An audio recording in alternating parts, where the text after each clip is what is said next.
महाराष्ट्र में विधानसभा चुनाव से पहले महायुति सरकार लोगों के लिए एक के बाद एक कई योजनाएं लेकर आई थी, जिसमें डायरेक्ट कैश ट्रांसफर से लेकर कई फ्री सेवाएं शामिल थी।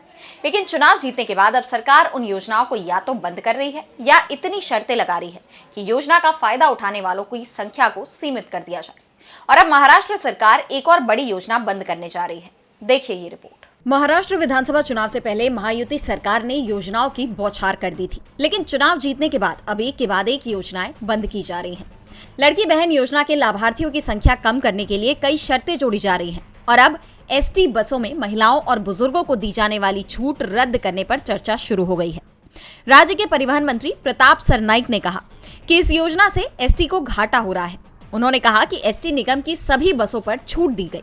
अब हमारी बहनों को 50% की छूट मिलती है। साथ ही बसों में वरिष्ठ नागरिकों के लिए सालाना छूट भी मिलती है और उन छूटों के कारण स्थिति ये हो गई है कि एसटी बसों को हर दिन 3 करोड़ रुपए का नुकसान हो रहा है। अगर हम सभी को रियायतें देते रहेंगे तो मुझे लगता है कि एसटी कॉरपोरेशन को चलाना मुश्किल हो जाएगा, इसलिए मैं अभी इसके बारे में नहीं सोच सकता। सरनाइक के बयान के बाद कहा जा रहा है कि इस छूट को वापस लेने की तैयारी है। इस मामले में डिप्टी सीएम एकनाथ शिंदे का भी बयान सामने आया है। उन्होंने कहा कि सरकार ने अभी तक महिलाओं और बुजुर्गों को दी जा रही छूट को वापस लेने का कोई फैसला नहीं किया है। डीबी लाइव की रिपोर्ट।